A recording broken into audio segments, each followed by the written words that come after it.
And what's worse is that more condos popping up later on. So maybe today you still have the breathtakingly beautiful Kyliez view, but tomorrow another tower comes up in front of you. So there's no central control. Every developer just built what they want, and that's when you start seeing cars parking along roadsides, double parking everywhere. Because the building might just look beautiful on its own, but what's around it will ultimately decide its future value. Where the developers promise malls and retail houses, but until now there's no news at all.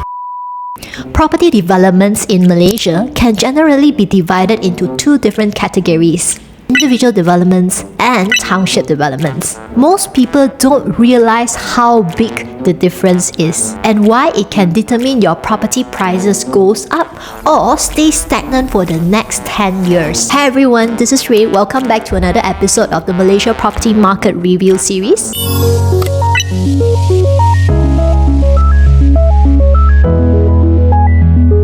So let's start with the individual developments, the ones that sounds great on brochure but exist completely on their own.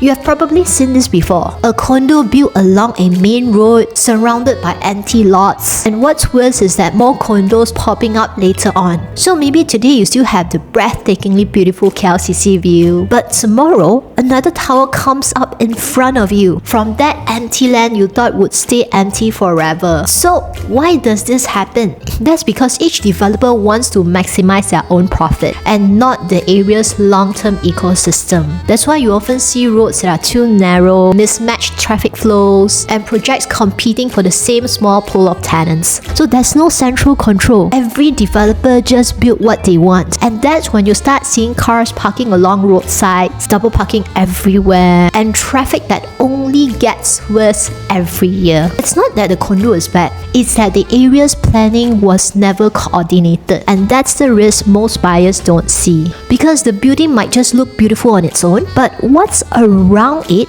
will ultimately decide its future value. Now, let's look at the other side, township developments. Unlike individual developments, townships are master planned from the start. The roads, schools, parks, commercial areas, everything is designed to work together. The developer doesn't just build one condo and move on. They control tens or sometimes even hundreds of acres, releasing new phases over 10 or even 20 years. And because of that, they have every reason to protect the long-term value of the area. So when a developer controls the entire ecosystem, they can make sure every new phase supports the previous one instead of killing its value.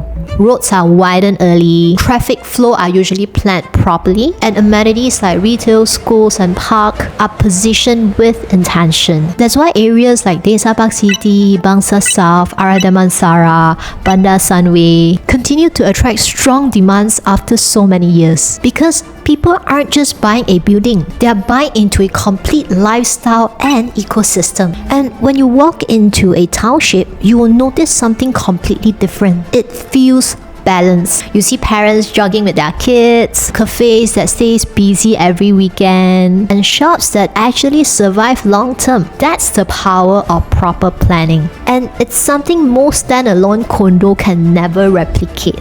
But here's where it gets tricky.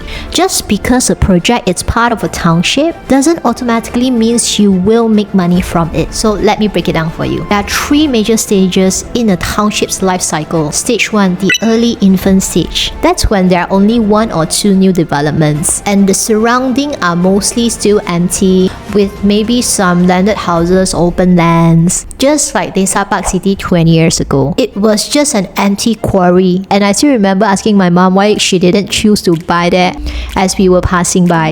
And I remember she said to me, "Crazy man, this is like a jungle, who wants to buy?" Because the surrounding were selling at around 200k to 300k for a landed property, but Desa ParkCity, they were already selling at 400k for the landed properties there when there was nothing in the township. But that same property worth 3.2 million today. So that's the upside of entering early. When the township matures, your return can be massive. But it's also the riskiest stage because we have seen cases, especially in the northern part of KL near Kepong, where the developers promise malls and retail houses, but until now there's no news at all. And entering at the early stage means lower rental yield at the start, until the township matures and more people started moving in. So does that mean we should only buy when everything is complete? Not necessarily. Let's look into stage 3, the mature stage. So this is like Desa ParkCity today. Everything is established, roads, retails, community, lifestyle. Buying here now, it's safe, but you'll be paying a premium. The highest transacted price at Desa ParkCity is already going for around 1,004 per square feet. At this stage, the lifestyle is already priced in and your capital growth potential will be much smaller comparing to entering at an earlier stage, because most of the appreciation has already happened. So what's the real sweet spot? Let's look at stage number 2, the early adulthood stage. This is when some infrastructures are already in place. Maybe a park, a hospital, a mall, or a few cafes. But there's still room for more to come. At this point, rental demand is already stable and there's still upside when more amenities start rolling out. What this means is that you not only get a stable rental return, you also get a good potential for capital appreciation when new amenities comes in. But here's the thing, this stage is the hardest to find because most townships within 20 km to the KL city centre are already matured. So finding one that's still growing but not at the risky early phase takes proper research and timing. I prepared a detailed PDF guide that categorizes every major township within 20 km to city center, divided into early, mid-growth and mature stages, so you will know exactly which ones still have room to grow. You can find in the link in the description below or the QR code that appears on the screen. So now that you understand the timing, there's one more layer most investors overlook. Not all townships are built for the same purpose. Some are commercial driven, some are lifestyle driven. Commercial driven township focus on offices and business park. A good example would be Bangsar South. Bangsar South is a major commercial hub near Mid-Valley. It's home to a lot of IT companies and it's also where a lot of multinational companies are located, creating strong weekdays demand from tenants working there. That's why you will see cafes there are usually packed during weekdays, roads are busy during office hours, and rental activities stay strong all year round. Typically, commercial township attracts more investors in the second-hand market because the tenant base are clear and stable. Of course, there are also some own-stay buyers who enjoy city vibes, but usually in these areas, smaller layout units like studio or one-bedroom record the highest transaction volume. Lifestyle-driven township, on the other hand, are the complete opposite. Desa ParkCity is a clear example. Comes with a park, cafe, jogging path, and community markets. This area comes alive on weekends. Family walking their dogs, kids cycling, the cafes are usually full. Most buyers here are own-stay buyers or savvy long-term investors. So that's why buyers here prefers larger layout, usually 3 or 4 bedrooms. These people are willing to pay more for the park, lake, golf course view, or simply to live close to retails or greenery. And here's the best part most people miss. Both these types of township generally command higher rental return as compared to individual developments. Let's look into a mid-range condo in Bangsar South called Southview. A 3-bedroom unit there is renting at around 3.7k.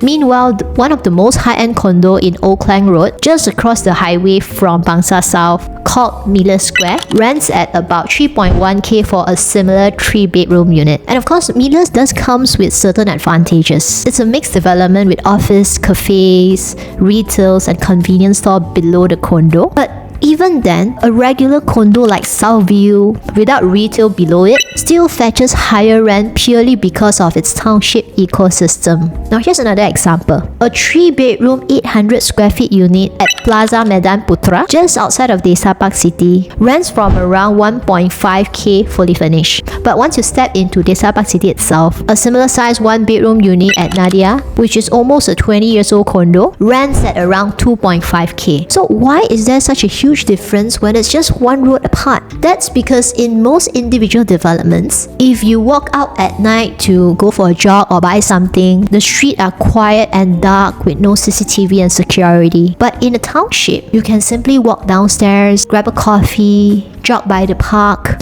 and still feel secure and comfortable. That's an unseen premium of a well-planned township, not just in rental numbers, but in livability and trust. So after hearing all this, you might be thinking, then where should I be looking if I want to invest in KL? The answer is simple. Focus on the location's maturity and timing.